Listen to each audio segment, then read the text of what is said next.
आज हम स्टार्ट करेंगे इंडियन काउंसिल एक्ट 1892 से। हम कर रहे थे इंडियन काउंसिल एक्ट्स। मैंने पिछली वीडियो में आपको बताया था कि 3 इंडियन काउंसिल एक्ट से, एक था 1861 का, second one is 1892 and third one is Indian council act 1909।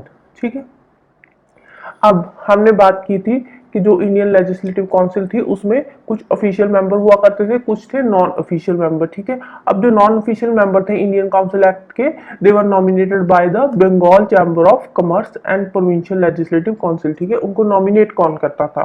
ठीक है, नॉन ऑफिशियल जो मेंबर्स आते थे उनको कोई ना कोई नॉमिनेट तो करता होगा ना, तो वो कौन नॉमिनेट करता था? वो थे Bengal chamber of commerce and provincial legislative councils. ठीक है, वो दोनों मिलके मेंबर्स को नॉमिनेट करके इंडियन लेजिस्लेटिव काउंसिल में भेजते थे। ठीक है, और जो प्रोविंशियल लेजिस्लेटिव काउंसिल थी उसके जो मेंबर्स थे, they were nominated by certain local bodies. ठीक है, ये हम सेंटर की बात कर रहे थे, वह यहाँ पे ऊपर नीचे हम प्रोविंशियल लेजिस्लेटिव काउंसिल मतलब हम प्रोविंसेस की बात कर रहे थे। ठीक है, जो प्रोविंसेस में नॉन ऑफिशियल मेंबर्स हुआ करते थे लेजिस्लेटिव काउंसिल में, उनको कौन नॉमिनेट करता था? Local bodies. लोकल बॉडीज कौन सी हो गई? जैसे कि यूनिवर्सिटीज, डिस्ट्रिक्ट बोर्ड्स, म्यूनिसिपैलिटीज, जमींदार। ठीक है, ये सारे मिलकर उनको नॉमिनेट करते थे। ठीक है, अब इस टाइम पे काउंसिल के पास पावर आ गई थी कि वो बजट को डिस्कस कर सकती है काउंसिल। ठीक है, और उसके ऊपर क्वेश्चंस भी उठा सकती है, एग्जीक्यूटिव से पूछ सकती है क्वेश्चंस। ठीक है, बट एग्जीक्यूटिव उसका रिप्लाई करेगी ना करेगी वो उस पर डिपेंड करता है। ठीक है, बट द काउंसिल वो have two power of discussing the budget and addressing question to the executive. ठीक है, बजट को डिस्कस कर सकती है और एग्जीक्यूटिव से क्वेश्चन पूछ सकती है।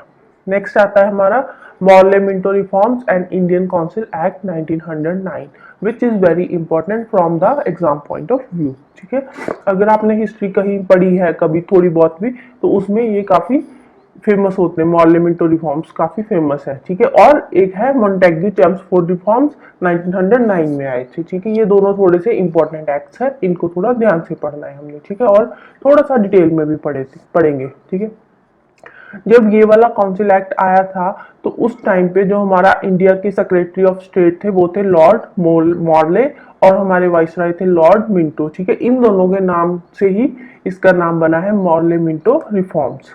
ठीक है, 1909 में ये रिफॉर्म्स आए थे तो इसीलिए इसका नाम पड़ गया इंडियन काउंसिल एक्ट 1909। ठीक है, अब हमने पढ़ा था कि जो लेजिस्लेटिव काउंसिल के मेंबर थे वो थे 16। ठीक है, 1892 के एक्ट के अंडर यहाँ पे जो मेंबर हुआ करते थे वो थे 16। ठीक है, but under Indian council act 1909 ये जो नंबर था मेंबर्स का फ्रॉम 16 से इन्होंने 60 कर दिया, excluding executive councillor. Executive councillor को छोड़ के इसमें टोटल मेंबर्स अब कितने हुआ करेंगे? 60। ठीक है, पहले कितने हुआ करते थे? 16। ठीक है, 16 और 60 मिलता जुलता सा वर्ड है और इजीली याद हो जाएगा। ठीक है, बढ़ाए हैं तो ऑब्वियसली 16 पहले थे और 60 बाद में होंगे। ठीक है, लर्न करना थोड़ा इजी है। अब पहली बार इस एक्ट के अंदर ऐसा हुआ था कि किसी इंडियंस को इन्होंने एग्जीक्यूटिव काउंसिल में ज्वाइन करवाया था। वाइसराय और एंड गवर्नर्स की एग्जीक्यूटिव काउंसिल में कोई इंडियन ने एंट्री की थी पहली बार इस एक्ट के अंदर। ठीक है, उस इंडियन का नाम क्या था? सत्येंद्र प्रसाद सिन्हा। ठीक है, ये पहले इंडियन थे जिन्होंने वाइसराय की एग्जीक्यूटिव काउंसिल को ज्वाइन किया था। ठीक है, एज अ लॉ मेंबर। ठीक है, जैसे आज की डेट में मिनिस्ट्रीज होती है ना अलग अलग, वैसे ही उस टाइम पे भी था। ठीक है, तो इनको कहाँ पे ज्वाइन करवाया था? As a law member join किया था इन्होंने। ठीक है, It also provided for the separate representation of presidency, corporations, chamber of commerce, university। अब इस टाइम पे इन्होंने इस एक्ट के अंडर इन्होंने एक सेपरेट रिप्रेजेंटेशन लेकर आए थे कि हर कम्युनिटी को अलग से रिप्रेजेंटेशन यहाँ पे मिलेगी। ठीक है, लाइक जमींदार हो गए, सिख्स हो गए, क्रिश्चियंस हो गए, एंग्लो इंडियंस, यूरोपियंस, मतलब सबको यहाँ पे अलग से रिप्रेजेंटेशन मिलेगी, हर बंदा होएगा यहाँ पे। ठीक है, सिक्स भी होंगे काउंसिल में, जमींदार्स भी, क्रिश्चियंस भी, एक मतलब इक्वल प्रोपोर्शन में सारे बंदे यहाँ पे आएंगे। ठीक है, तो इसके चलते हुए हुआ क्या, जो प्रोविंशियल लेजिस्लेटिव काउंसिल थी वहां पे नॉन ऑफिशियल मेंबर्स, जो इलेक्टेड नॉन ऑफिशियल मेंबर्स थे वो बढ़ गए। ठीक है। अब हर एक कम्युनिटी को आप रिप्रेजेंटेशन दे रहे हो तो ऑब्वियसली उसके नंबर्स तो बढ़ाना ही पड़ेगा ना हमें मेंबर्स का। तो उसके चलते हुए क्या हुआ, जो इलेक्टेड नॉन ऑफिशियल मेंबर थे बढ़ गए प्रोविंशियल लेजिस्लेटिव काउंसिल में, ठीक है। और जो ऑफिशियल मेजोरिटी थी वो खत्म हो गई, ऑफिशियल मेंबर कम हो गए, नॉन ऑफिशियल यहाँ पे ज्यादा हो गए, तो बैलेंस नहीं बना प्रोविंसेस में, ठीक है। बट जो सेंटर पे थी लेजिस्लेटिव काउंसिल, ठीक है, वहां पे भी इन्होंने चलो ठीक है किया था, बट यहाँ पे जो ऑफिशियल मेजोरिटी इन्होंने मेंटेन रखी सेंटर पे, ठीक है।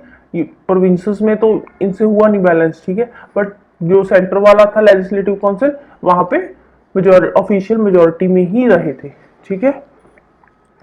अब जो लेजिस्लेटिव काउंसिल थी, ठीक है, अब उसके पास इतनी पावर आ गई कि वो बजट को लेकर कोई भी रेजोल्यूशन मूव कर सकती है काउंसिल में, ठीक है, कोई भी मेंबर काउंसिल का, ठीक है। लेजिस्लेटिव काउंसिल में बजट को लेकर अगर उनको लगता है कि कोई भी मैटर इंपॉर्टेंट है, ठीक है, पब्लिक इंटरेस्ट के लिए बहुत ही इंपॉर्टेंट है, तो उसको लेकर ये बजट में कोई भी रेजोल्यूशन लेकर आ सकते थे काउंसिल में, ठीक है। बट उसमें भी कुछ एक्सेप्शंस थी, ठीक है। क्या एक्सेप्शंस थी, वो थी कि आर्म्ड फोर्सेस, फॉरेन अफेयर्स और इंडियन स्टेट से रिलेटेड कोई भी मैटर ये लेकर नहीं आ सकते काउंसिल में, ठीक है। ये तीन चीजों से रिलेटेड कोई भी मैटर लेजिस्लेटिव काउंसिल में नहीं लेकर आ सकते, ठीक है। इसके अलावा अगर कोई लगता है कि पब्लिक के लिए इंपॉर्टेंट है कोई मैटर, तो उसको उसके लिए ये रेजोल्यूशन लेकर आ सकते थे लेजिस्लेटिव काउंसिल में, ठीक है। अब इस एक्ट के अंडर पहली बार सेपरेट रिप्रेजेंटेशन की बात की थी, ठीक है, किसके लिए, मुस्लिम कम्युनिटी के लिए, ठीक है।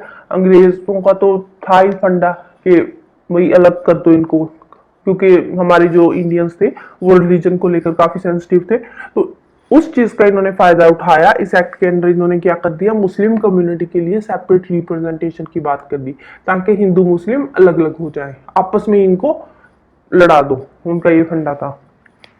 तो इस एक्ट के अंदर पहली बार सेपरेट रिप्रेजेंटेशन की बात की इन्होंने मुस्लिम कम्युनिटी के, तो इसलिए इस एक्ट के अंदर हम क्या बोलते हैं कि कम्युनलिज्म को लीगलाइज कर दिया इन्होंने, ठीक है, कि एक कम्युनिटी मतलब मुस्लिम अलग से अपने आप को रिप्रेजेंट कर सकते काउंसिल में, ये बात इन्होंने लीगलाइज कर दी इस एक्ट के अंदर, ठीक है। अब ये एक्ट कौन लेकर आया था, लॉर्ड मिंटो थे उस टाइम पे, तो इसलिए लॉर्ड मिंटो क्या बोलते हैं, फादर ऑफ कम्युनल इलेक्टोरेट, ठीक है। इस एक्ट के अंदर पहली बार सेपरेट रिप्रेजेंटेशन की बात की थी मुस्लिम कम्युनिटी के, ठीक है। ये इंपॉर्टेंट है, ठीक है, एग्जाम पॉइंट ऑफ व्यू से पूछा जा सकता है कि कौन से एक्ट के अंदर सेपरेट रिप्रेजेंटेशन की बात की थी मुस्लिम कम्युनिटी की स्पेशली, ठीक है। This is the end of this video, ठीक है। जाने से पहले वीडियो को लाइक कर देना, शेयर कर देना और चैनल को सब्सक्राइब भी कर देना। Thank you.